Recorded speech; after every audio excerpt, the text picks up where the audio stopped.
My name is Finn Rosewood, and I'm a librarian who survived the first 43 days of the Ice Age apocalypse, when a massive solar flare killed every electronic device on Earth. Temperatures began dropping 10 degrees every single day. I had to choose between saving the books that contained humanity's knowledge or saving the people who needed that knowledge to survive. The library became our fortress, but as the cold crept in and people started dying, I realized that all the information in the world means nothing if there's no one left alive to use it. Before we start the video, let us know what country you are tuning in from in the comment section below. Perhaps we will make a story there. Let's begin. It's negative 18 degrees Fahrenheit inside this library right now. I can see my breath as I write this by candlelight, wrapped in 3 sleeping bags that barely keep the frost off my fingers. My name is Finn Rosewood, and 43 days ago, I was just a head librarian at the Portland Public Library. Today, I'm one of the few people left alive in what used to be a city of over 600,000 people. The world as we knew it ended on a Tuesday morning in September, and I'm going to tell you exactly how it happened. I was working my usual morning shift on September 24th, organizing returns in the science section. The library was quiet that morning, just a few regular patrons browsing the stacks and a couple of college students studying for midterms. I remember thinking it was going to be another peaceful day. I had no idea I was about to witness the beginning of humanity's next mass extinction event. It happened at exactly 10:47 in the morning. I know the precise time because I was checking my watch when every single electronic device in the building died simultaneously. Not just powered down or glitched out, but completely dead. The computers, the phones, the electronic checkout systems, even the battery-powered emergency radio went silent. The fluorescent lights flickered once and then went dark, leaving us in the dim natural light filtering through the tall windows. At first, I thought it was just a power outage. Living in Portland, we were used to occasional blackouts during winter storms, but this felt different. The silence was absolute. There was no distant hum of electricity, no background noise from the city outside. It was as if someone had flipped a switch and turned off the entire world. I walked to the main entrance and looked out at Burnside Street. Cars were coasting to a stop right in the middle of the road. People were climbing out of their vehicles, holding their dead phones up to the sky like they were trying to catch a signal that would never come. A city bus had rolled to a halt at an intersection, its passengers filing out in confusion. Everyone was pressing buttons on devices that would never work again, but nobody understood why. The crowd outside was growing larger by the minute. People were gathering in small groups, talking in hushed, worried voices. I could see the fear starting to creep into their faces as they realized this wasn't a simple power outage. This was something else entirely. Something that had killed every piece of technology simultaneously across the entire city. I decided to stay at the library. It felt like the safest place to be, surrounded by books and knowledge. Books don't need electricity to work, and I had a feeling we were going to need all the information we could get our hands on. I started gathering emergency supplies from the staff kitchen and the first aid kit we kept behind the circulation desk. Canned food, bottled water, flashlights, batteries, basic medical supplies. I wasn't sure what I was preparing for, but every instinct told me to prepare for something terrible. The day passed in an eerie quiet. No traffic sounds, no sirens, no aircraft overhead. Portland had become a ghost town in the span of a few hours. By evening, I decided to walk home to my apartment a few blocks away. I needed to check on my neighbors and gather more supplies. The streets were filled with abandoned cars and scattered groups of people trying to figure out what had happened. Some were already talking about walking to other cities, convinced that whatever had hit Portland was localized. That's when I saw the sky, and I knew they were wrong. The stars were brighter than I had ever seen them over the city. Without the constant glow of electric lights, the night sky had come alive in a way that took my breath away. But what really caught my attention was the aurora borealis dancing directly overhead. Green and purple curtains of light were shimmering across the sky, pulsing and flowing like a living thing. It was beautiful and terrifying at the same time. I had never seen the northern lights this far south. They were supposed to be visible in Alaska, maybe northern Canada, but never in Oregon. As I stood there watching those impossible lights dance across the sky, I felt like I was watching the planet's protective shell crack open. Something fundamental had changed about our world, and those lights were the visible proof of it. The temperature had already started dropping by the time I made it home. My apartment was cold and dark, and I could feel the chill seeping through the walls. I packed a bag with warm clothes, more food, and my most essential books. I had a feeling the library was going to become my new home for the foreseeable future. As I walked back through the empty streets, I noticed frost beginning to form on car windows and street signs. Frost in late September was unusual for Portland, but after seeing those lights in the sky, I was starting to expect the unusual. I spent that first night in the library, sleeping in the reading room with my coat on and every blanket I could find piled on top of me. Even with all those layers, I was cold. When I woke up the next morning, there was frost covering everything. The windows, the tables, even the books on the shelves had a thin layer of ice crystals coating them. The temperature had dropped at least 30 degrees overnight. I tried the emergency radio again, and this time it crackled to life. The voice that came through was shaky and distant, but it was the first real information I had gotten since the blackout started. The man on the radio was speaking from what sounded like a government facility somewhere in the mountains. He said they had backup generators and shielded equipment that had survived whatever had hit us. He explained that the largest solar flare in recorded history had struck Earth's magnetic field the previous morning. The impact had been so powerful that it had completely collapsed our planet's protective magnetic barrier. Without that invisible shield, we were now exposed to the cold vacuum of space. Heat was bleeding away from our planet like air from a punctured balloon, and it was going to keep getting colder until we reached a new equilibrium with the frozen depths of space. The radio operator said the National Weather Service estimated that temperatures would continue dropping 10 to 15 degrees every 24 hours. He urged everyone to seek shelter immediately and to prepare for long-term survival in what he called unprecedented conditions. Then the transmission cut out, and I never heard from that station again. I sat there in the children's section, surrounded by picture books about dinosaurs and ice ages, trying to process what I had just heard. The irony wasn't lost on me. I was sitting next to books that explained how the Earth had gone through multiple ice ages before, how massive climate changes had driven countless species to extinction. Now I was living through the next chapter in that story, and unlike the dinosaurs, I could see it coming day by frozen day.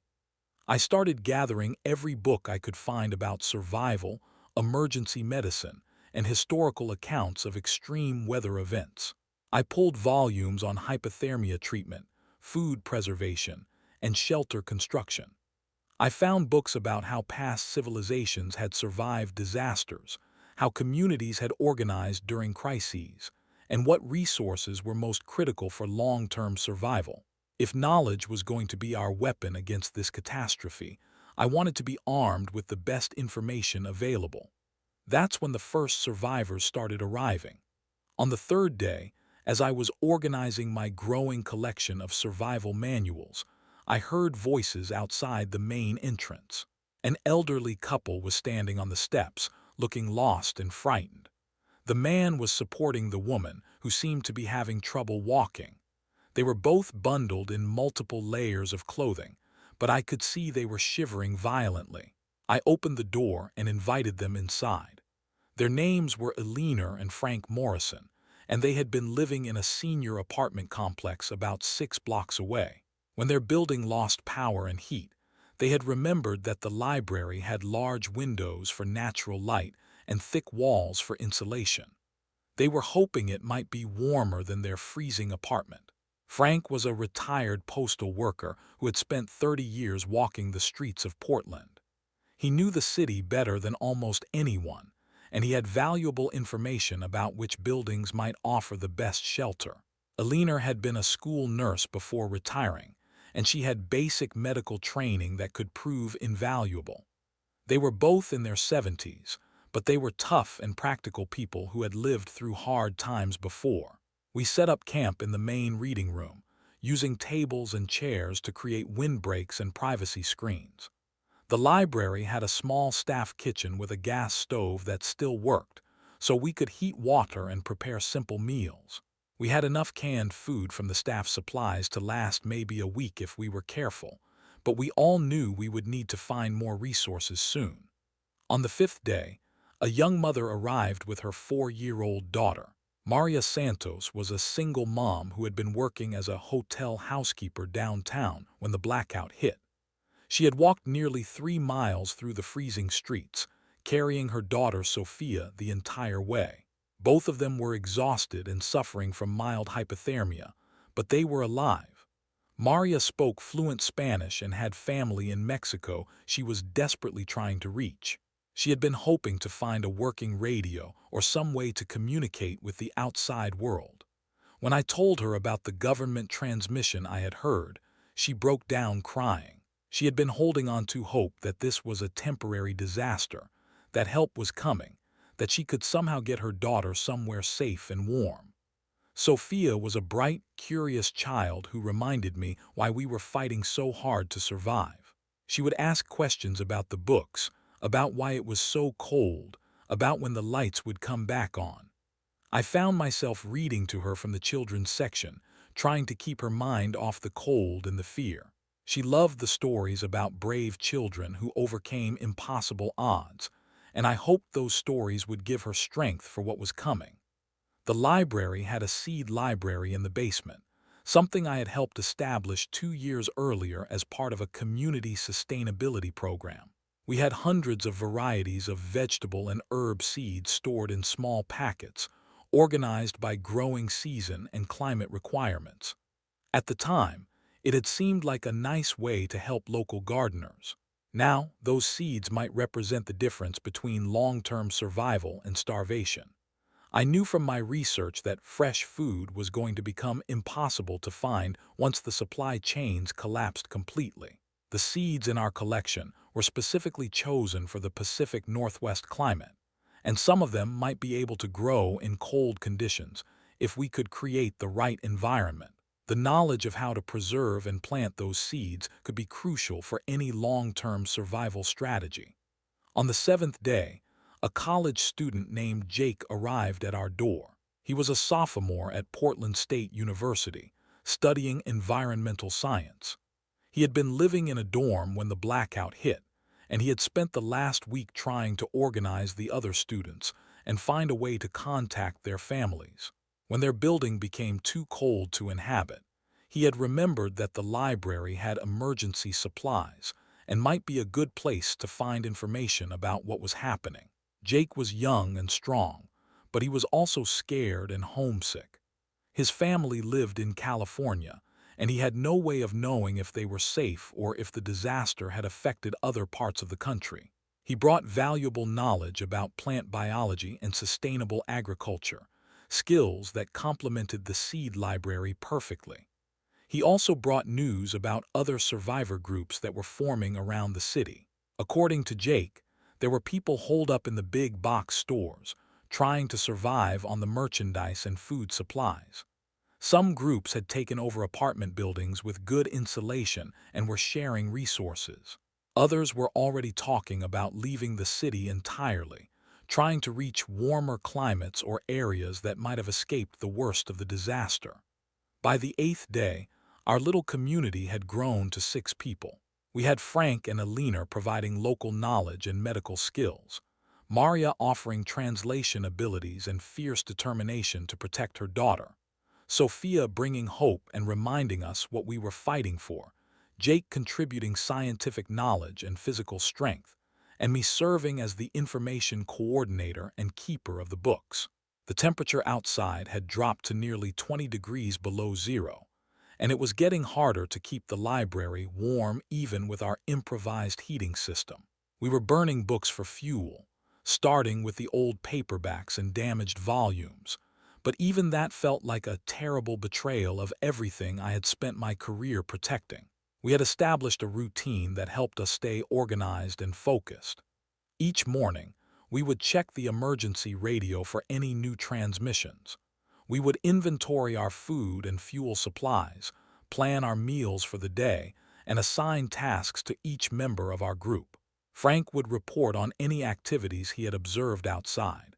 Alina would check everyone's health and treat any cold-related injuries. Maria would work on rationing our supplies. Jake would tend to the small indoor garden he had started with some of the seeds, and I would research solutions to whatever problems we were facing. The evenings were for storytelling and sharing knowledge. I would read aloud from books about survival and history, helping everyone understand what we might be facing and what resources we might need. Frank would tell stories about the old days in Portland, helping us understand which parts of the city might offer the best opportunities for scavenging or shelter. Alina would share medical knowledge, teaching us all basic first aid and how to recognize and treat hypothermia, frostbite, and other cold-related conditions. But even with our organization and planning, we all knew that our situation was becoming more desperate with each passing day. The food was running low, the fuel was almost gone, and the cold was getting worse. We had started hearing voices on the radio, other survivor groups trying to coordinate and share information. Some of them sounded organized and hopeful, but others sounded desperate and dangerous.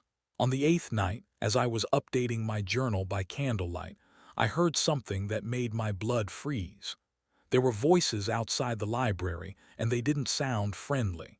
Someone was testing the doors, trying to see if they were locked. I could hear at least 3 different people talking in low, urgent voices about supplies and about people who might be hiding inside. I woke the others quietly and we gathered in the back room, staying as silent as possible. The voices moved around the building, checking other entrances, discussing whether it was worth trying to break in. They mentioned seeing smoke from our chimney and knowing that someone was living inside. One of them said something about needing to take whatever they could find, and another voice argued about whether they should try to force their way in tonight or wait until morning. We sat in that back room for over an hour, listening to those voices circle the building like predators. Finally, they moved on, but we all knew they would be back. We had been discovered, and our safe haven was no longer safe.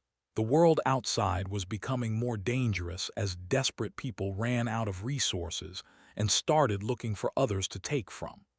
As I listened to their footsteps fade into the distance, I realized that everything was about to change again.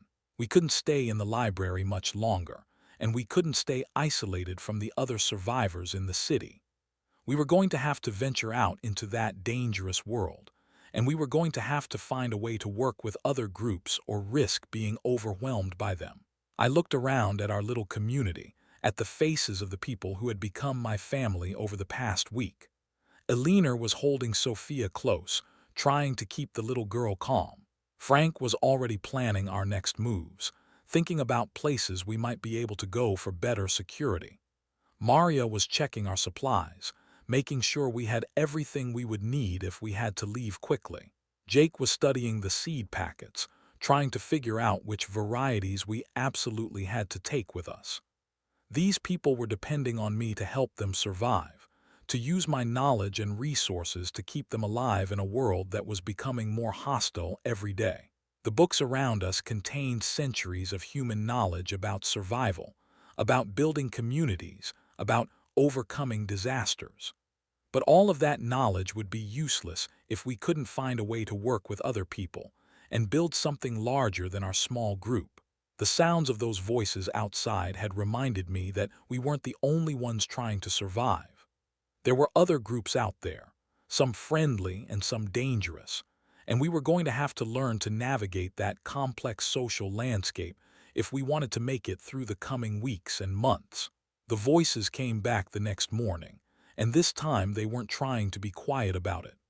I counted at least 5 different people outside the library, and they were making no effort to hide their presence. They were talking loudly about supplies and about how many people might be inside. One of them mentioned seeing our smoke again and said they knew we had food and fuel. Another voice, deeper and more authoritative, was giving orders about checking all the entrances and finding the best way to get inside. I gathered our group in the back room and we listened as these strangers tested every door and window on the ground floor. Frank whispered that he recognized one of the voices as belonging to a man who used to hang around the downtown area, someone who had been trouble even before the disaster. Alina was holding Sophia close, keeping the little girl calm and quiet. Maria was gripping a kitchen knife she had taken from the staff area, and Jake was clutching a heavy book like he was ready to use it as a weapon.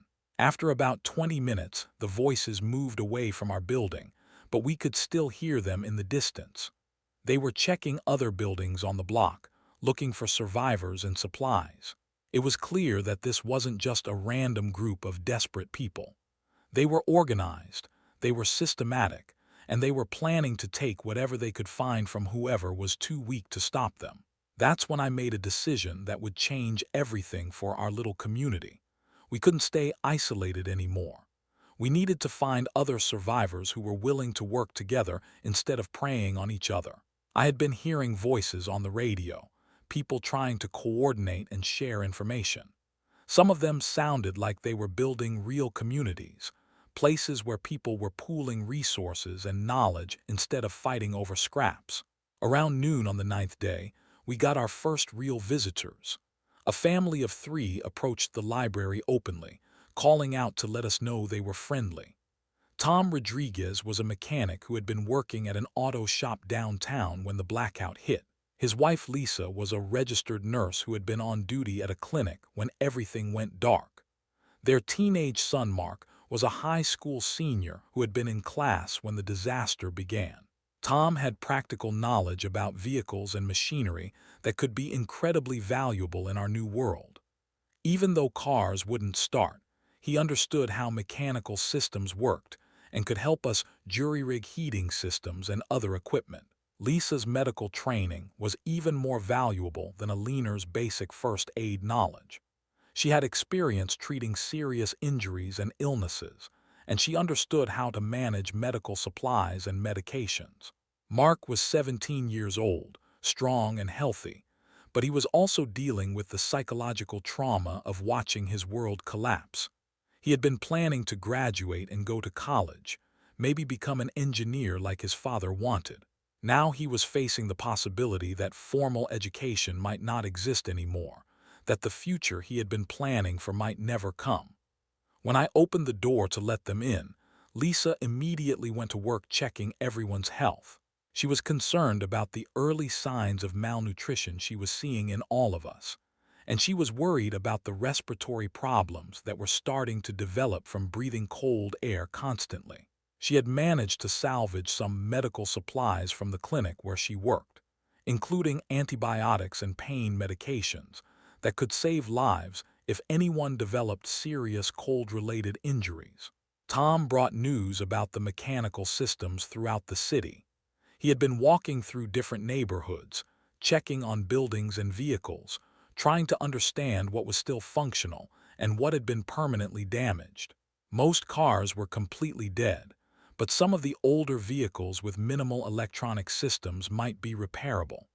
More importantly, he had identified several buildings with gas heating systems that might still work if we could find fuel and get the pilot lights restarted. The family had been staying in Tom's auto shop for the past week, but the building was too exposed and too cold for long-term survival. They had heard about our group from Jake, who had met Mark while both of them were scavenging for supplies in the downtown area. They were hoping to join forces and create a larger, more sustainable community. By the 10th day, our group had grown to 9 people, and we were starting to face serious resource challenges. The food supplies we had gathered were running low, and we were burning through our fuel much faster than I had expected. The temperature outside had dropped to nearly 30 degrees below zero, and even our improvised heating system was struggling to keep the library warm enough for survival. I was spending most of my time researching solutions to our problems, pulling books about cold weather survival, food preservation, and community organization. I found detailed information about how Inuit communities had survived in extreme cold conditions, how medieval societies had organized during harsh winters, and how modern cities had responded to extended power outages. The knowledge was all there in the books, but translating that information into practical solutions for our specific situation was challenging. Lisa's medical expertise became crucial when Alina started showing signs of severe hypothermia. The elderly woman had been trying to stay strong for all of us, but her body was struggling to maintain its core temperature. Lisa worked through the night, using warm blankets and heated water bottles to gradually raise Alina's body temperature. She administered medications from her medical kit and monitored Alina's vital signs constantly. Frank was devastated by his wife's condition. He had been the strong one throughout their marriage, the one who took care of problems and made decisions. Now he was watching the woman he had loved for over 50 years slowly losing her battle against the cold, and there was nothing he could do to help her. He started talking about his regrets, about things he wished he had said or done differently, about how he had always assumed they would have more time together. During Alina's crisis, I realized something important about the knowledge I had been collecting.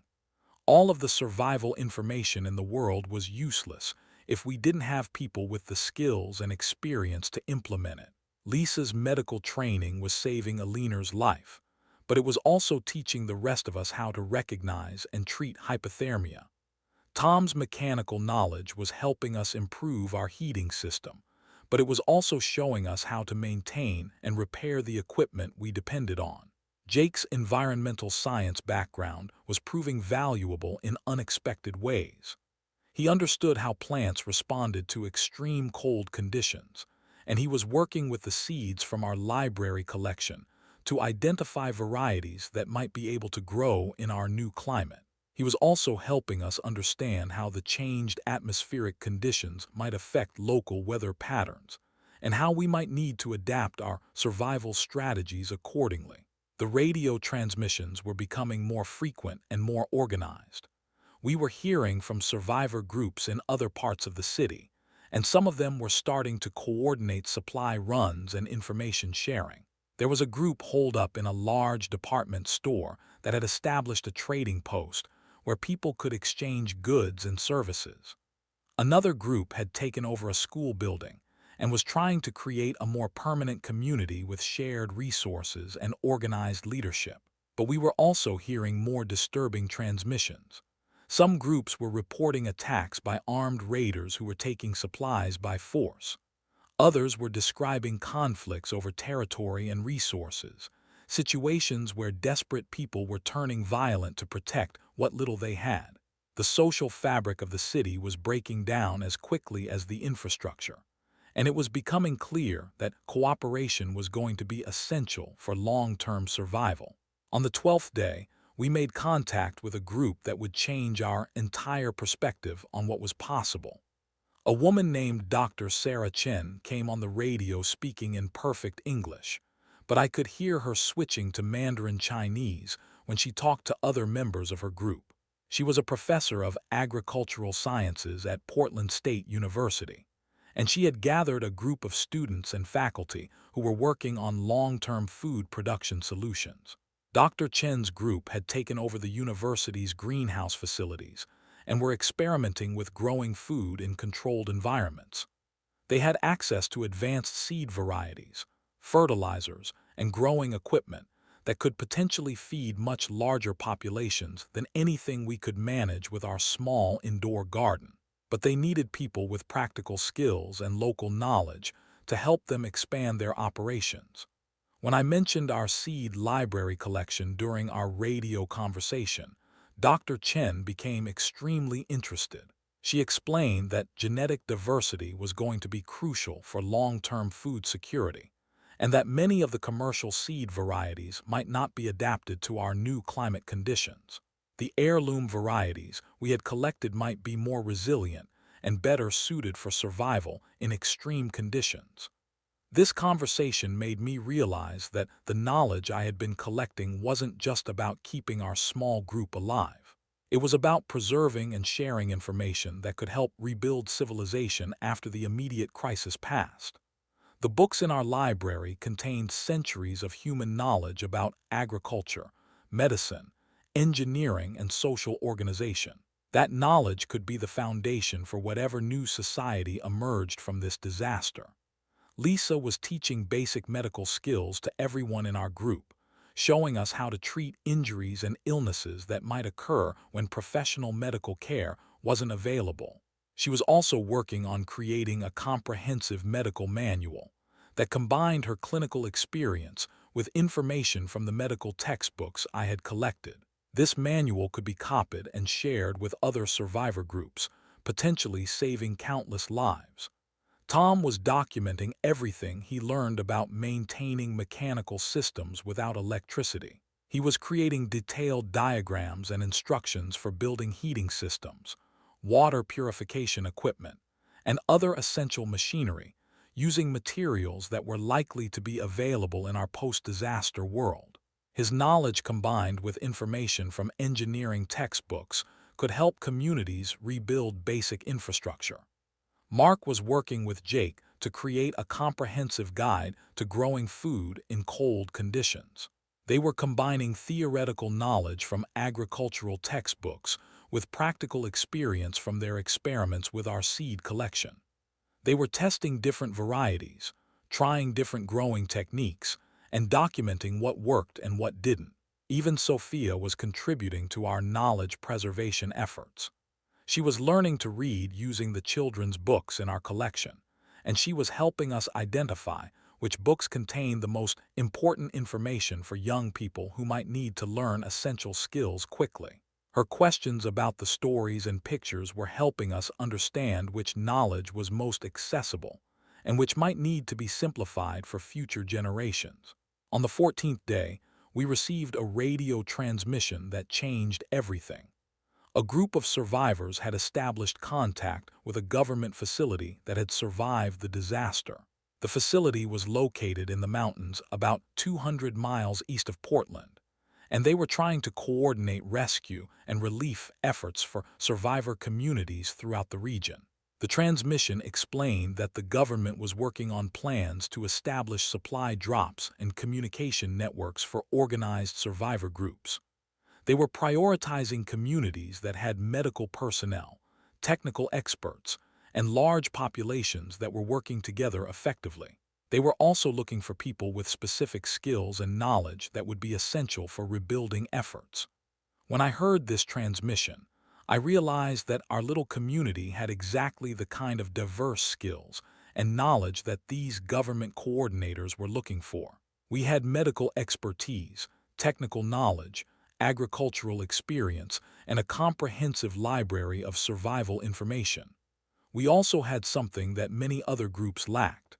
We had learned to work together effectively and to share resources fairly. But the transmission also included some disturbing information. The government facility reported that they had lost contact with most major cities, and that they estimated the disaster had affected the entire North American continent. They were also reporting that temperatures in some areas had dropped even further than what we were experiencing, and that many communities had already been completely abandoned. This news forced us to confront some harsh realities about our situation. We weren't just waiting for things to return to normal.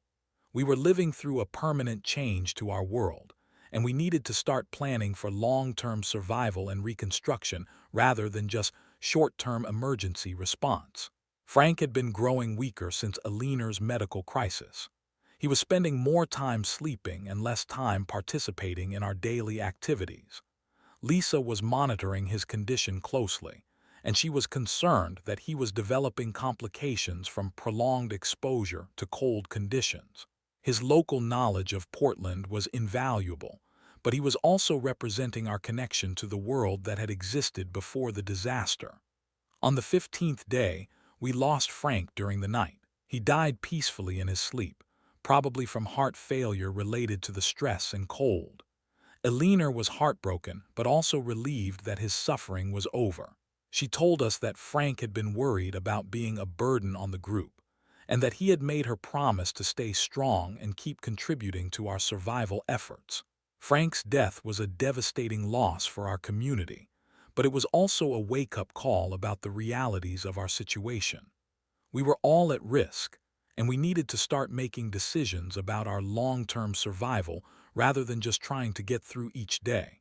The knowledge and skills we were developing needed to be preserved and shared, because any of us could be gone tomorrow.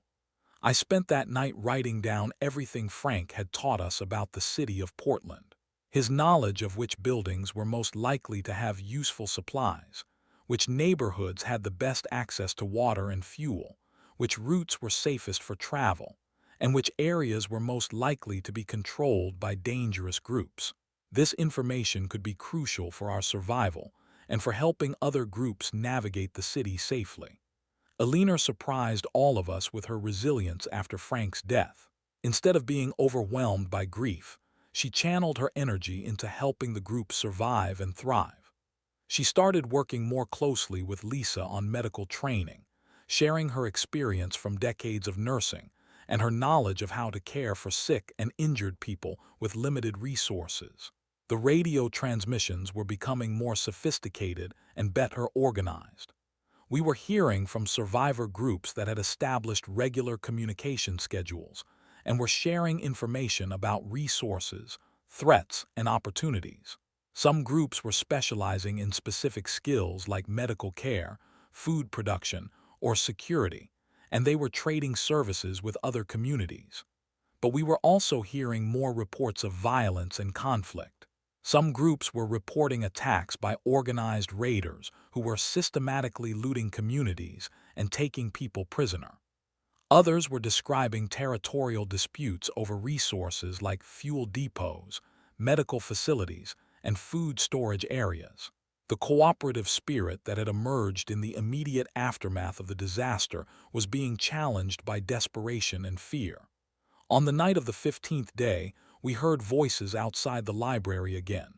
This time, they sounded different. These weren't the threatening voices we had heard before.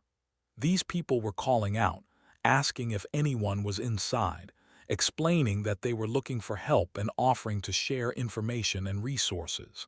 I made the decision to answer them. After conferring with the rest of our group, we decided to open the door and see who was out there.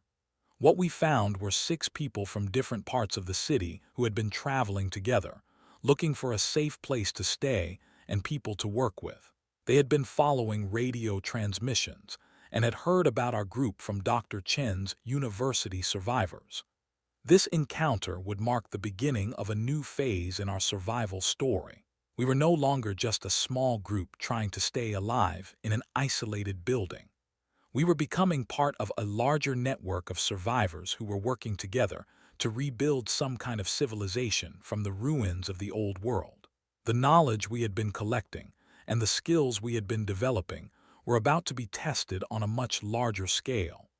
But as I looked at the faces of these new arrivals, I could see the same mixture of hope and fear that we had all been carrying. They were looking to us for leadership and guidance, expecting us to have answers and solutions that we were still figuring out ourselves. The responsibility was overwhelming, but it was also motivating. We had survived the first 15 days of this disaster, and now we needed to help others do the same. The voices I had been hearing on the radio were no longer just distant transmissions. They were becoming real people with real needs and real contributions to make. The network of survivors was growing stronger and more organized, but it was also becoming more complex and more dangerous. We were about to discover just how challenging it would be to build a new society from the ashes of the old one. The 6 new arrivals brought both hope and new challenges to our community. Among them was a woman named Rachel who had been a social worker before the disaster, and she had experience organizing resources for vulnerable populations. There was also a man named David who had worked in logistics for a shipping company and understood how to coordinate the movement of supplies across large areas. The group included two teenagers, a middle-aged teacher, and an elderly man who had been a maintenance supervisor for the city's water treatment facilities. Rachel immediately began working with Alina and Lisa to assess the health and psychological state of everyone in our expanded group. She was concerned about the signs of depression and anxiety she was seeing, particularly in the younger members of our community. She explained that maintaining mental health was going to be just as important as maintaining physical health for long-term survival, and that we needed to establish routines and support systems that would help people cope with the trauma and uncertainty we were all experiencing. David brought disturbing news about the situation in other parts of the city. He had been traveling with various groups for over a week, and he had seen firsthand how quickly cooperation could break down when resources became scarce. He described communities that had started out sharing everything equally, but had eventually splintered into competing factions. He had also witnessed violent confrontations between groups that were fighting over control of supply caches and strategic locations. The water treatment supervisor, whose name was Bill, brought technical knowledge that could be crucial for our survival. He explained that the city's water system was failing rapidly without electricity to run the pumps and treatment facilities. Most of the water that was still flowing was contaminated and unsafe to drink. He knew the locations of emergency water reserves and backup treatment facilities that might still be functional, but accessing them would require coordinated expeditions into dangerous parts of the city. By the 18th day, our group had grown to 15 people, and we were facing serious logistical challenges. The library building was not designed to house this many people, and our food supplies were running dangerously low. The temperature outside had dropped to 35 degrees below zero, making any extended outdoor activity extremely dangerous. We were also running out of fuel for our heating system, and we had already burned most of the books that we considered expendable. That's when I made one of the hardest decisions of my life. We needed fuel to survive, and the only abundant combustible material we had was books. I stood in the literature section, looking at shelves full of novels and poetry collections, and I realized that I was going to have to choose between saving the books and saving the people. The knowledge contained in those books was irreplaceable, but the lives of the people depending on me were irreplaceable too. I started with the books that had multiple copies, then moved on to works that were available in digital formats that might be preserved elsewhere. I kept detailed records of every book we burned, writing down the titles and authors so that someday, if we survived, we might be able to replace them. But even as I fed those pages into our makeshift furnace, I felt like I was betraying everything I had spent my career protecting. Alina understood the necessity of what I was doing, but she could see how much it was hurting me. She told me that Frank would have approved of my decision, that he had always believed people were more important than things.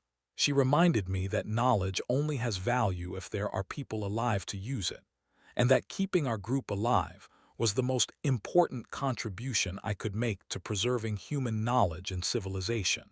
Lisa was becoming increasingly concerned about the nutritional deficiencies she was seeing in all of us.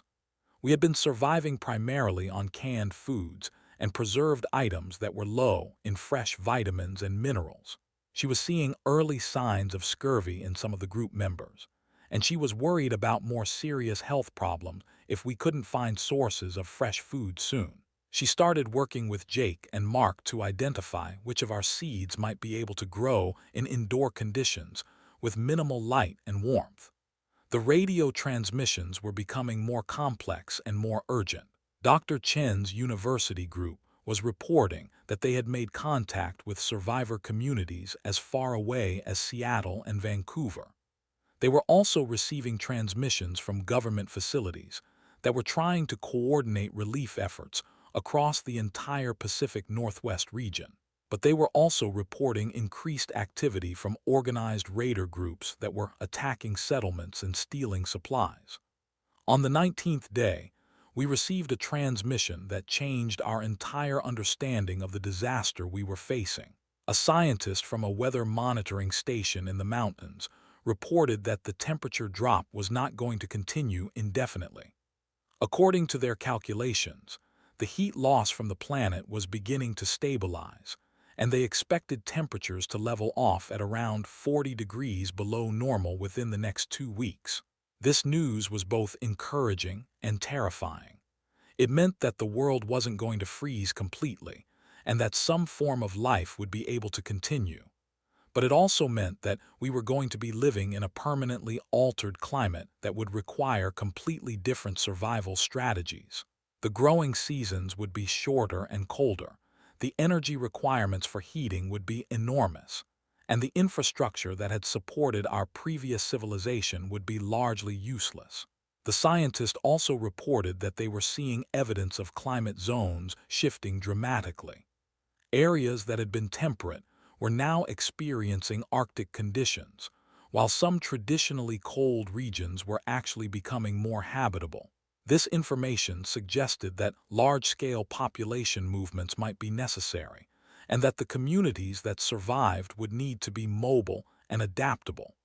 David started working on plans for expanding our community beyond the library building. He had identified several larger facilities in the area that might be more suitable for housing a growing population. There was a shopping center with good insulation and multiple large spaces that could be converted for different purposes. There was also a community college campus with dormitory buildings, classrooms that could be used for workshops and meetings, and laboratory facilities that might be useful for food production and medical care. But moving our community would be extremely dangerous. We would have to transport all of our supplies and equipment across several miles of frozen city streets, and we would be vulnerable to attack during the transition. We would also be leaving behind the extensive collection of books and information that had been central to our survival strategy. The decision to move would require careful planning and coordination with other survivor groups who could provide security and support. Rachel was working on developing communication protocols that would help us coordinate with other communities more effectively. She understood that information sharing was going to be crucial for long-term survival, and that isolated communities would be much more vulnerable than those that maintained regular contact with allies. She was teaching people basic radio operation and establishing regular communication schedules with other groups. The teacher in our group, whose name was Margaret, was working with me to identify the most essential knowledge that needed to be preserved and transmitted to other communities. We were creating condensed survival manuals that covered basic medical care, food production, heating and shelter construction, and community organization. These manuals could be copied by hand and distributed to other groups, ensuring that critical information would be preserved even if individual communities were lost. On the 20th day, we encountered our first serious external threat. A group of armed men approached the library and demanded that we turn over our food and fuel supplies. They claimed that they were representing a larger organization that was taking control of the downtown area, and that all survivor groups would need to pay tribute for protection. They gave us until the next morning to decide whether we would cooperate or face the consequences. This confrontation forced us to make some difficult decisions about self-defense and community security. Tom had some experience with firearms from his military service years earlier, and he believed that we needed to prepare for the possibility of armed conflict. But others in our group, particularly Rachel and Margaret, were concerned about the escalation that could result from aggressive responses to threats. I found myself in the position of making decisions that I had never imagined I would face. We were no longer just trying to survive a natural disaster. We were now dealing with the breakdown of law and order, and we needed to develop strategies for protecting our community from human threats as well as environmental ones. The books on military history and conflict resolution that I had collected were suddenly becoming as important as the survival manuals and medical texts. Lisa was treating our group members for stress-related symptoms that were becoming more severe as the threats multiplied. She was seeing people developing insomnia, panic attacks, and other psychological problems that could compromise our ability to function as a community. She started working with Rachel to establish counseling and support systems that would help people cope with the trauma and uncertainty we were all experiencing. The elderly man who had joined us, Bill, was sharing his knowledge about the city's infrastructure in ways that could help us avoid dangerous areas and find useful resources. He knew which buildings were most likely to have backup generators, which areas had underground steam tunnels that could provide warmth, and which locations had emergency supply caches that might not have been discovered by other groups. His information was helping us plan more effective scavenging expeditions and safer routes through the city. Jake and Mark were making progress with their indoor farming experiments, but they were also discovering how challenging it would be to produce enough food for our growing community. The seeds we had were designed for outdoor cultivation in normal climate conditions, and adapting them to grow in cold, low-light indoor environments was proving much more difficult than expected. They were learning valuable lessons, but they were also realizing that we would need to find other food sources to supplement whatever we could grow ourselves. On the 21st day, we made the decision to burn a collection of rare books that had been among my most prized possessions. The temperature had dropped even further, and we were facing the immediate threat of losing people to hypothermia. As I fed those irreplaceable volumes into our heating system, I tried to memorize as much of their content as possible. I told myself that as long as I survived, some of that knowledge would be preserved in my memory, even if the physical books were gone.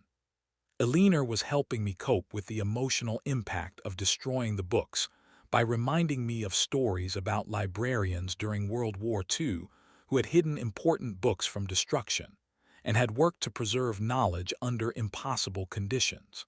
She told me that what I was doing was not destruction but transformation, that I was converting stored knowledge into the heat energy that was keeping people alive. The books were fulfilling their ultimate purpose by serving human needs. The radio traffic was becoming more intense and more organized.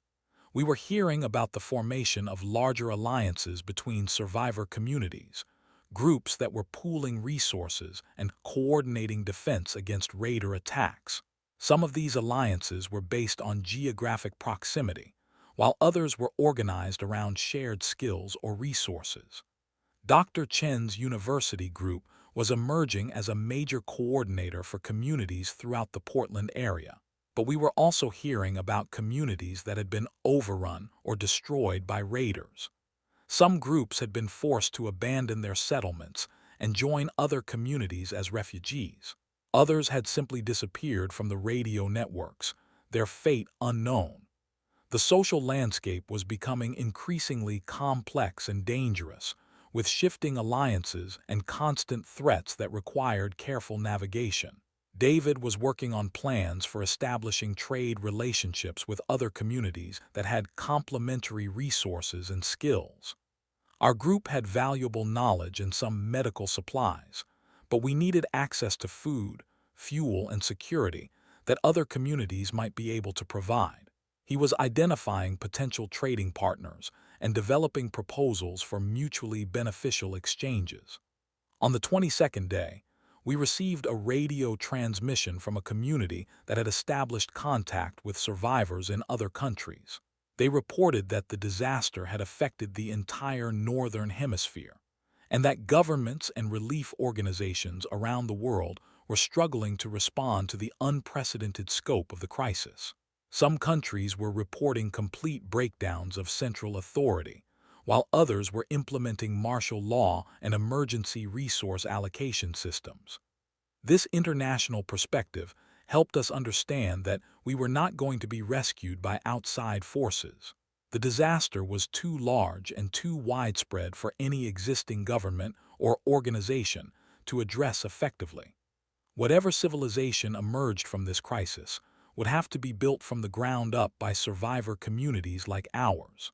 The knowledge and skills we were developing would not just help us survive, but would become the foundation for whatever new society eventually replaced the one that had been destroyed.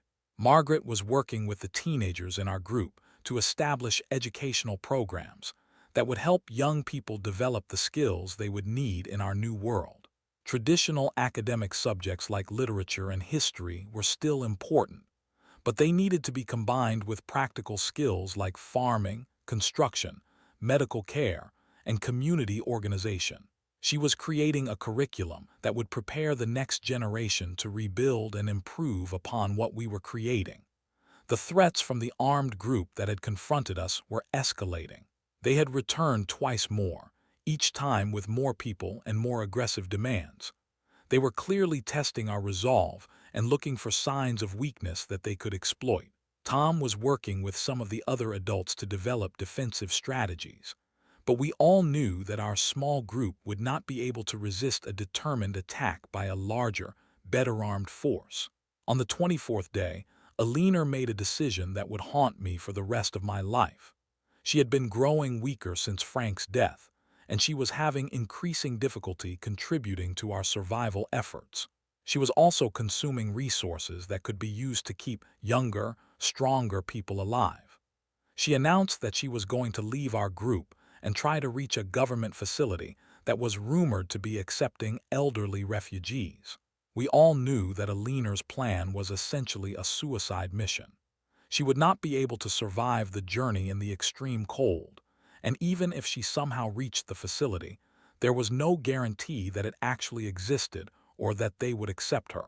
But Alina was determined to free up resources for the rest of us, and she was convinced that her sacrifice would improve our chances of survival. I tried to convince Alina to stay, arguing that her knowledge and experience were too valuable to lose. But she had made up her mind, and she reminded me that leaders sometimes have to make decisions that prioritize the survival of the group over the survival of individuals. She told me that Frank would have made the same choice, and that she was ready to join him rather than become a burden on the people she cared about. Alina left early in the morning of the 25th day, before most of the group was awake. She took minimal supplies and left behind a letter thanking us for giving her hope and purpose during the final weeks of her life. She asked us to remember her as someone who had contributed to our survival rather than as someone who had given up. Her departure was devastating for our community, but it also freed up resources that would prove crucial for our survival in the coming days. That afternoon, we heard the sound of vehicles approaching the library, multiple engines, moving slowly and deliberately through the streets around our building. Tom looked out through a crack in one of our barricaded windows and reported that there were at least 3 trucks and possibly more vehicles that he couldn't see clearly. Armed people were getting out of the vehicles and surrounding our building in what appeared to be a coordinated operation. The moment I had been dreading since the beginning of this crisis had finally arrived. We were about to be tested not just by the cold and the hunger and the isolation, but by other human beings who saw us as obstacles to their own survival. Everything we had learned about cooperation and community building was about to be put to the ultimate test, and I wasn't sure we were ready for what was coming.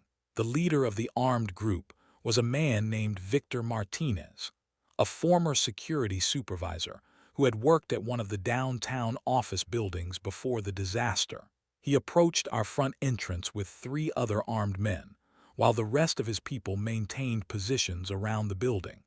Victor called out that he wanted to talk, that he was offering us a chance to join his organization rather than be forced to surrender our resources. I made the decision to go outside and speak with Victor directly. Tom wanted to come with me as backup, but I knew that showing too much defensive posture could escalate the situation into violence. I walked out of the library carrying nothing but a flashlight and my hands visible, trying to project calm confidence even though my heart was racing with fear. Victor explained that he had taken control of a 6-block area in the downtown core, and that he was organizing all the survivor groups in that territory under a unified command structure.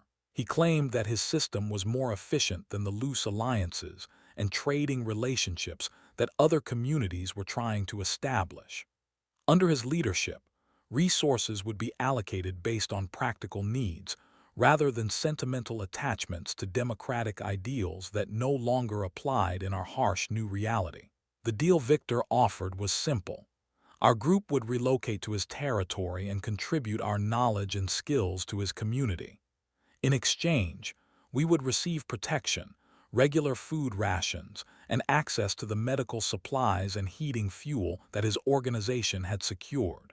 We would give up our independence, but we would gain security and resources that could ensure our survival through the winter.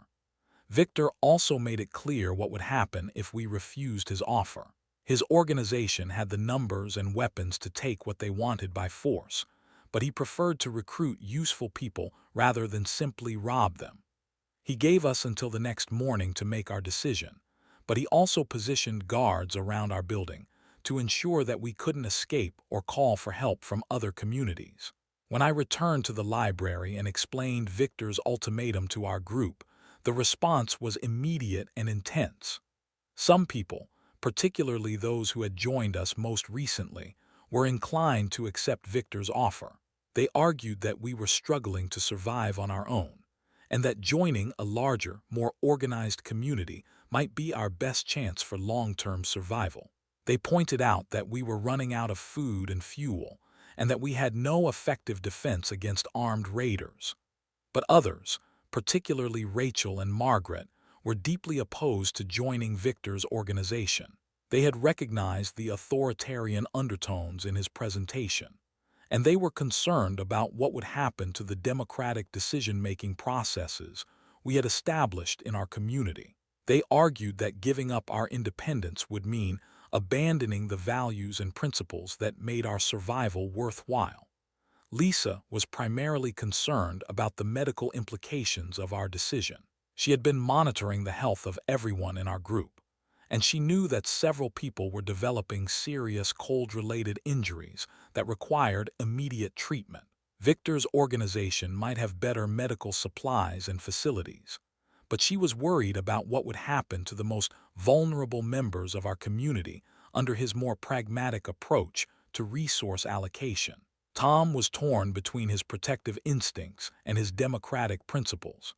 His military experience told him that our group was not capable of defending itself against Victor's superior numbers and firepower. But his personal values made him reluctant to submit to an authoritarian leader who had gained power through intimidation and force. He was also concerned about what Victor's true intentions might be once he had complete control over our resources and people. Jake and Mark were focused on the practical implications for our food production efforts. They had been making progress with their indoor farming experiments, and they were worried about what would happen to their work under Victor's more centralized resource management system. They were also concerned about preserving the seed collection that had become central to our long-term survival planning. David brought a different perspective to our deliberations. His experience with logistics and supply chain management had given him insights into how large organizations functioned, and he was skeptical about Victor's claims regarding efficiency and resource allocation. He pointed out that authoritarian systems often created their own inefficiencies, and that the apparent advantages of Victor's organization might be temporary. As we debated through the night, I found myself thinking about the books I had read on political philosophy and social organization. I remembered studying historical examples of communities that had faced similar choices between security and freedom, and I recalled how often the promise of protection had led to oppression and abuse. But I also remembered examples of communities that had been destroyed because they were too idealistic to deal with practical threats effectively. The radio transmissions that night included some disturbing intelligence about Victor's organization. Dr. Chen's university group had been monitoring communications from his territory, and they had heard reports of harsh treatment for people who questioned his authority. There were also indications that his resource allocation system favored his inner circle while subjecting other community members to increasingly difficult conditions. But there were also reports that Victor's territory was indeed more secure than most other areas, and that his people had access to resources that independent communities could not obtain. Some survivors who had joined his organization reported that they were grateful for the stability and security it provided, even if they had concerns about his leadership methods. Bill, our water treatment specialist, provided crucial technical information that influenced our decision. He had worked in Victor's downtown territory before the disaster, and he knew that the area Victor controlled included several buildings with backup power systems and emergency supply caches. Victor's claims about having superior resources were probably accurate, but Bill also knew that those resources were limited and would not last indefinitely without careful management. Margaret was working with the younger members of our group to understand their perspectives on the choice we were facing.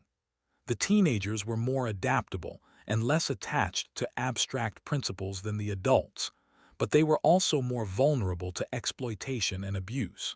They were concerned about what would happen to their education and personal development under Victor's more authoritarian system. Rachel was facilitating group discussions that helped us understand the full range of opinions and concerns within our community. She was also helping us develop decision-making processes that would allow us to reach a consensus while respecting minority viewpoints.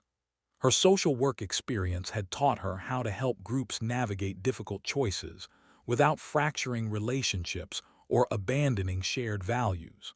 By dawn on the 26th day, we had reached a decision that surprised even me. Instead of simply accepting or rejecting Victor's offer, we decided to propose a counteroffer that might serve both our needs and his. David had developed a plan that would allow us to maintain our independence while establishing a formal alliance with Victor's organization for mutual defense and resource sharing. Under our proposed arrangement, we would relocate to a facility closer to Victor's territory, but outside his direct control.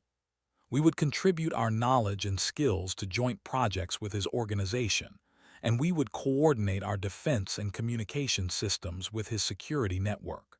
But we would maintain our own leadership structure and our own resource management systems, and we would retain the right to withdraw from the alliance if conditions became unacceptable. When I presented this counter-proposal to Victor, his initial response was skeptical. He argued that divided leadership would create inefficiencies and vulnerabilities that could compromise the security of both our communities. He was also concerned that our independence would set a precedent that might encourage other groups under his control to demand similar arrangements. But Victor was also pragmatic enough to recognize the value of what we were offering. Our group included medical expertise, technical knowledge, and educational resources that his organization lacked. He was particularly interested in our seed collection and our food production experiments, which could help address the long-term nutritional challenges his community was facing. After several hours of negotiation, we reached an agreement that satisfied most of our concerns while addressing Victor's security requirements. We would relocate to the community college campus that David had identified, which was within Victor's defensive perimeter, but far enough from his headquarters to maintain some autonomy. We would participate in joint defense operations and resource-sharing agreements, but we would retain control over our internal affairs and our specialized projects. The relocation process took 3 days and required careful coordination with Victor's security teams. We had to transport all of our essential supplies and equipment across several miles of dangerous territory, including the books and medical supplies that were crucial to our survival strategy. We also had to establish new communication systems and defensive positions at our new location. The community college campus provided much better facilities for our growing community. The dormitory buildings could house our people more comfortably than the library had, and the classroom spaces could be converted for workshops, medical facilities, and food production operations. The science laboratories contained equipment that could be useful for water purification and other essential functions. But the move also brought new challenges and tensions. We were now operating within Victor's sphere of influence, and we had to navigate the complex political dynamics of his larger organization. Some of his lieutenants were suspicious of our independence and were looking for opportunities to undermine our autonomous status. We had to be constantly vigilant about maintaining our agreements while avoiding provocations that could lead to conflict. Lisa was able to establish a much more comprehensive medical facility in one of the science laboratories, and she began treating patients from Victor's organization as well as our own people. Her medical expertise quickly made her one of the most valuable assets in the entire alliance, and her professional reputation helped establish our credibility with Victor's inner circle. Jake and Mark were able to expand their food production experiments using the greenhouse facilities at the college. They were also able to collaborate with other groups in Victor's territory who had agricultural knowledge and resources. Their work was beginning to show real promise for supplementing our food supplies, but they were also discovering how challenging it would be to achieve true food security in our new climate. Tom was recruited to help with security operations for the entire alliance, and his military experience proved valuable for coordinating defense against raider attacks. But he was also learning about the internal tensions and conflicts within Victor's organization, information that could be crucial for our community's long-term survival and independence. The radio networks were becoming more sophisticated and more essential for survival. We were now part of a communication system that included dozens of communities throughout the region, and we were receiving regular intelligence about threats, opportunities, and resources.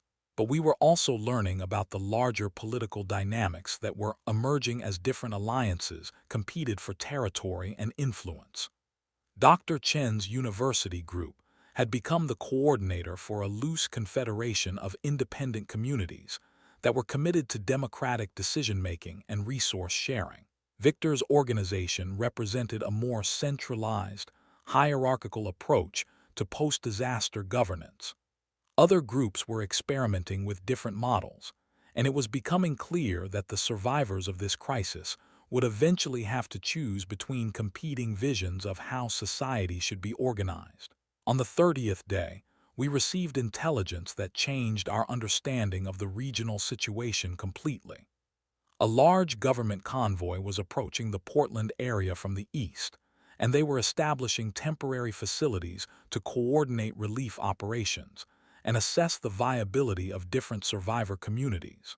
This convoy represented the first real contact with federal authority since the disaster began, and their arrival would likely reshape all of the alliances and conflicts that had developed over the past month. The government teams were reportedly evaluating communities based on their population size, resource management capabilities, technical expertise, and leadership structure. They were looking for groups that could serve as distribution centers for relief supplies and as coordination points for larger reconstruction efforts. But they were also assessing which communities represented stable, legitimate governance structures that could be trusted with federal resources and authority. This news created both opportunities and threats for our community and our alliance with Victor's organization. On one hand, our knowledge and skills might make us valuable partners for government reconstruction efforts. On the other hand, our complex relationship with Victor's more authoritarian system might create complications if the government teams preferred to work with clearly defined, hierarchical command structures. Victor was already positioning his organization to be the primary contact point for government operations in our area. He was emphasizing the security and order he had established, and he was downplaying the independent communities that maintained loose alliances with his territory. He clearly saw the arrival of government forces as an opportunity to legitimize and expand his authority. But Dr. Chen's confederation was also preparing to make their case to the government teams.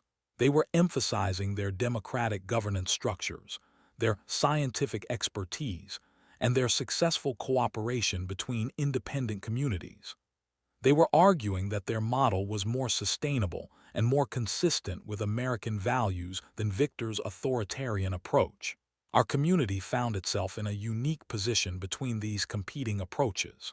We had maintained our independence and democratic values, but we had also demonstrated our ability to work within Victor's security framework.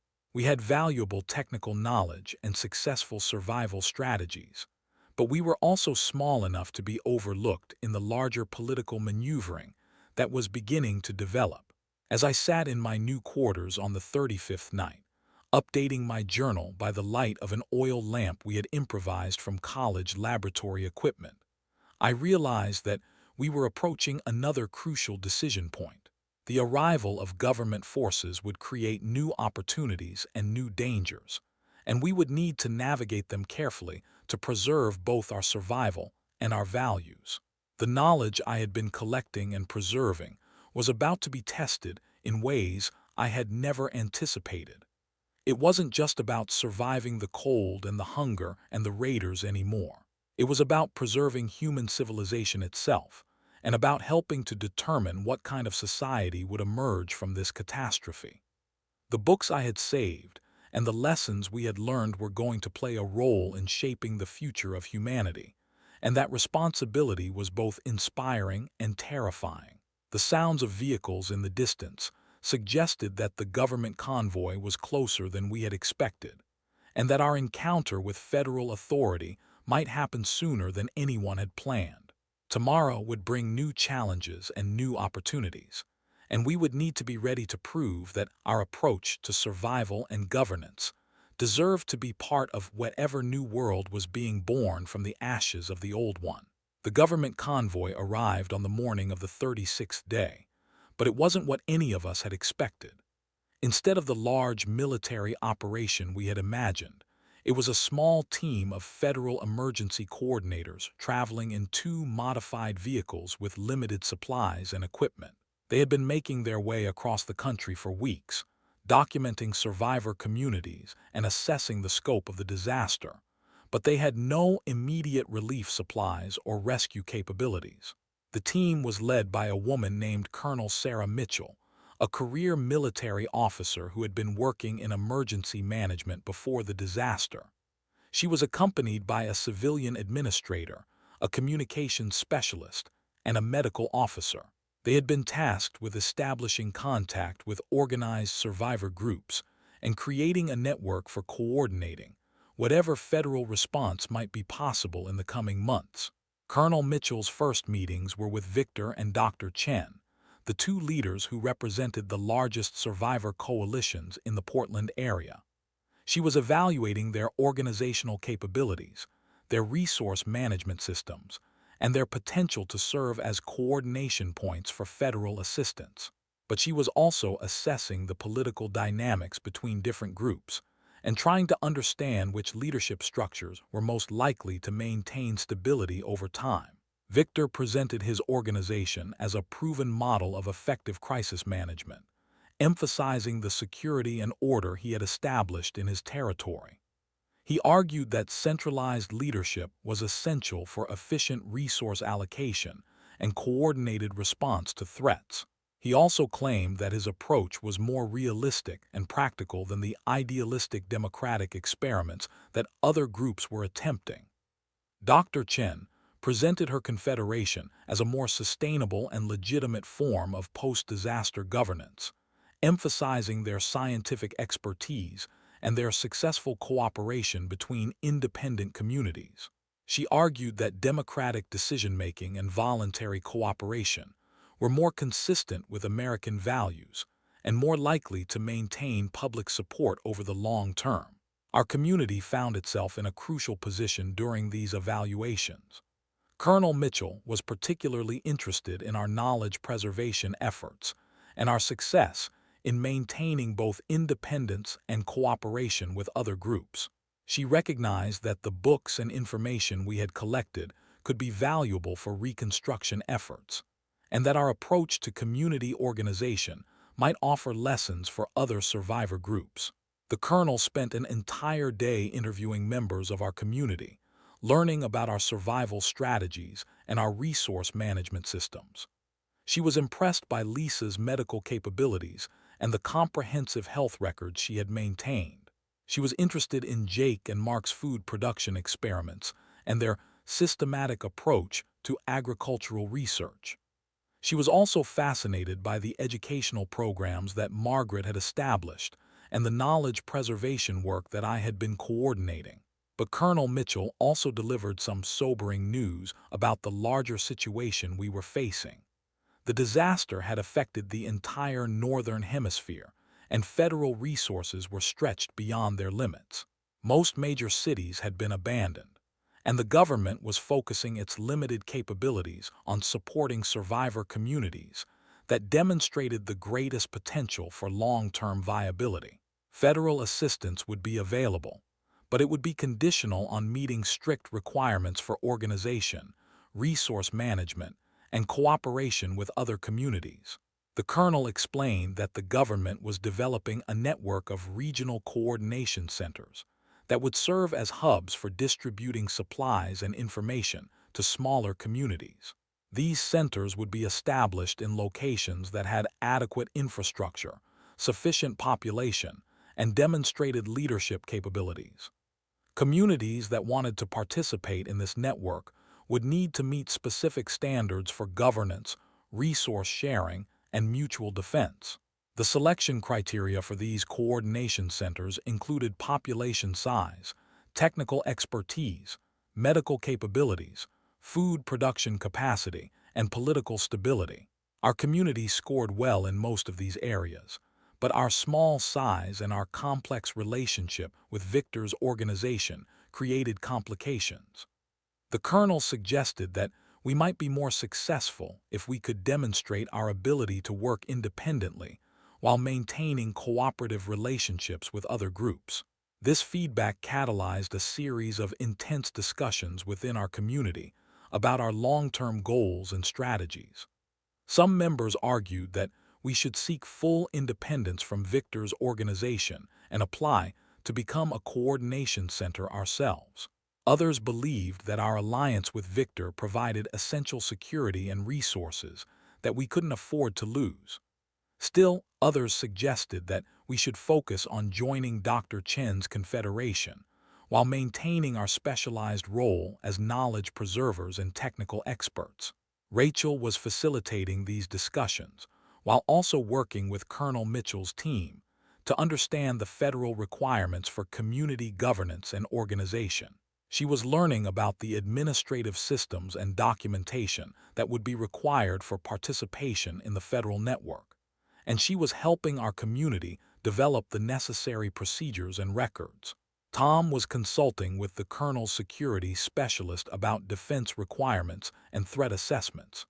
He was learning about the regional security situation and the types of threats that coordination centers would need to be prepared to handle.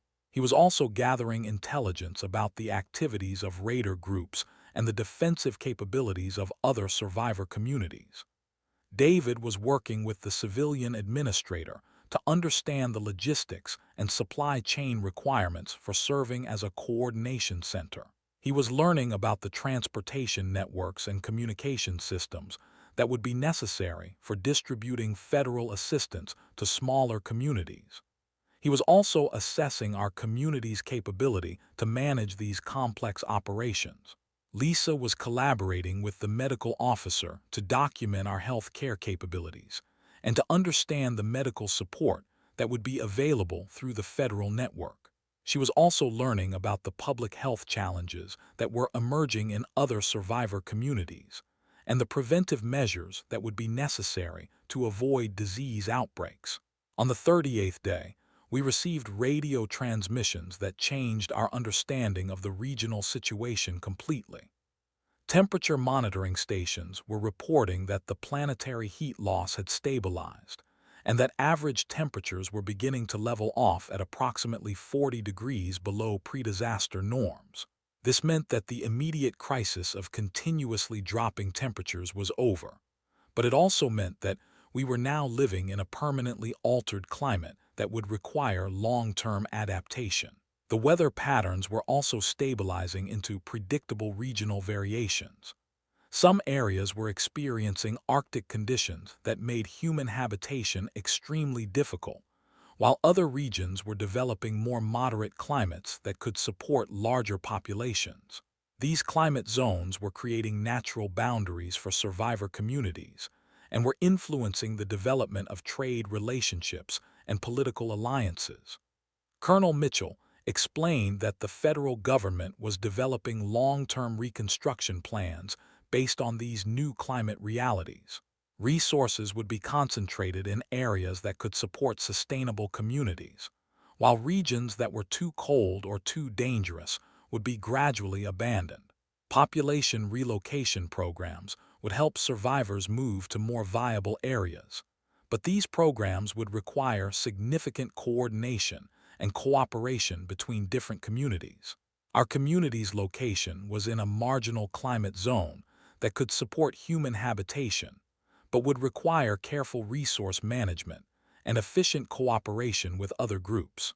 We were close enough to more favorable areas to maintain trade relationships and mutual support agreements, but we were also in a region that would face ongoing challenges from extreme weather and limited growing seasons. Jake and Mark's agricultural experiments were becoming increasingly important as we planned for long-term food security.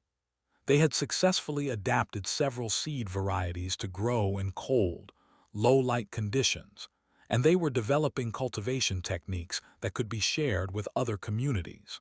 Their work was attracting attention from federal agricultural specialists who were trying to develop regional food production strategies. The seed library collection that had been central to our survival was becoming even more valuable as we learned about the genetic diversity challenges facing agriculture in our new climate. Many commercial crop varieties were not adapted to the extreme conditions that now existed across most of the continent, and the heirloom varieties we had preserved might be essential for developing sustainable food systems. Margaret's educational programs were evolving to meet the needs of our changing situation. She was working with federal education specialists to develop curricula that would prepare young people for life in our new world while preserving essential knowledge from the previous civilization. Her work was becoming a model for other communities that were struggling to maintain educational systems under challenging conditions. Bill's knowledge of infrastructure systems was proving crucial for planning our community's long-term development. He was working with federal engineers to assess the viability of existing infrastructure and to design new systems that could function in our altered climate. His expertise was helping to identify which technologies from the old world could be adapted and which would need to be completely redesigned. On the 40th day, Victor made a move that forced us to confront the fundamental contradictions in our alliance with his organization. He announced that he was claiming exclusive authority to negotiate with federal representatives on behalf of all survivor groups in his territory. He argued that unified leadership was necessary for effective coordination with government agencies, and that independent negotiations by smaller communities would create confusion and inefficiency. This announcement created an immediate crisis for our community. If we accepted Victor's claim to represent us, we would be giving up our right to participate directly in federal programs and to maintain our independent relationships with other communities. But if we rejected his authority, we would be risking the security and resource sharing agreements that had been essential for our survival. Dr. Chen's confederation responded to Victor's announcement by offering formal membership to any communities that wanted to maintain their independence while participating in cooperative relationships with federal agencies. This offer represented an alternative to Victor's centralized approach, but it also meant choosing sides in what was becoming an increasingly polarized political environment. Colonel Mitchell made it clear that the federal government would work with whatever governance structures emerged from the survivor communities, but that those structures needed to demonstrate legitimacy, stability, and effectiveness.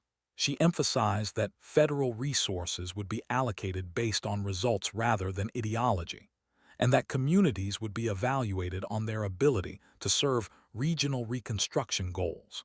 Our community faced a fundamental choice about our future direction.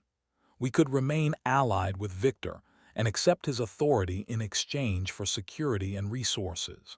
We could join Dr. Chen's confederation and maintain our independence while participating in cooperative relationships with other democratic communities.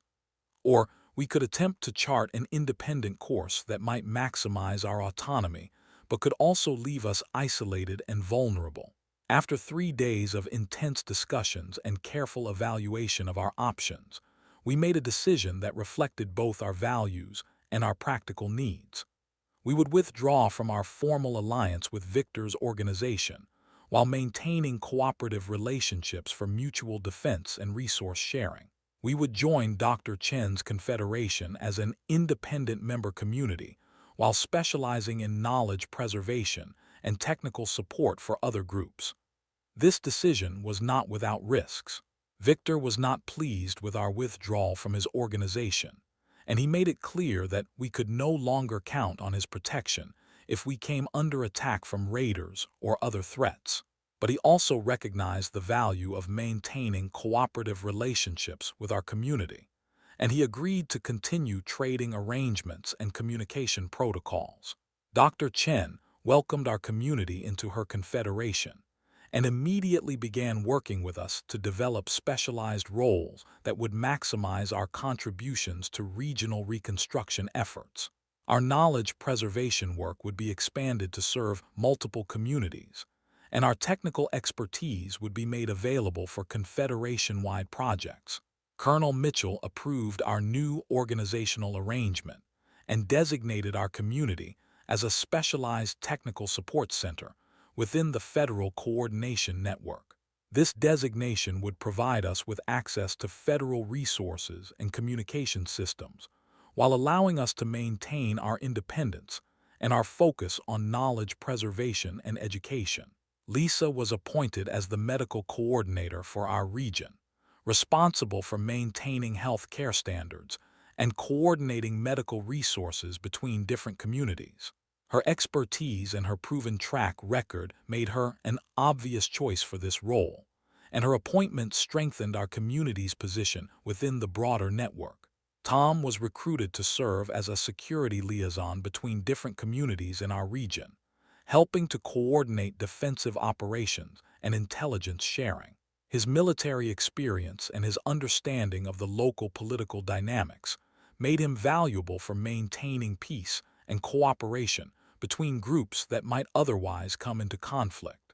Jake and Mark were designated as agricultural specialists for the Confederation, responsible for developing and sharing cold climate farming techniques with other communities. Their successful experiments with our seed collection had demonstrated their expertise, and their work was becoming essential for regional food security planning. Margaret was appointed as the education coordinator for our area, responsible for developing and implementing educational programs that would serve multiple communities. Her innovative approaches to teaching essential skills while preserving cultural knowledge were attracting attention from federal education planners. On the 42nd day, we received news that validated our decision to focus on knowledge preservation and education. Radio transmissions from other regions were reporting that communities with strong educational and technical capabilities were becoming coordination centers for reconstruction efforts, while communities that focused only on short-term survival were struggling to maintain viability. The federal government was beginning to implement long-term reconstruction plans that emphasized education, technical innovation, and knowledge preservation as essential foundations for rebuilding civilization. Communities that could contribute to these goals were receiving priority for federal support, while groups that couldn't demonstrate these capabilities were being encouraged to relocate to areas with better resources and opportunities. Our community's approach to survival, which had always emphasized learning and knowledge sharing alongside immediate practical needs, was proving to be well suited for the challenges of long-term reconstruction. The books we had preserved, The skills we had developed and the educational programs we had established were becoming valuable assets for regional development planning. The seed library that had been central to our agricultural experiments was being expanded into a regional genetic preservation center that would serve multiple communities. Federal agricultural specialists were working with us to collect and preserve seed varieties from across the region, ensuring that genetic diversity would be maintained as communities developed new farming systems. The medical knowledge and capabilities that Lisa had developed were being integrated into a regional health care network that would provide professional medical support to communities that lacked trained personnel. Her systematic approach to health record keeping and preventive care was becoming a model for other medical professionals working in challenging conditions.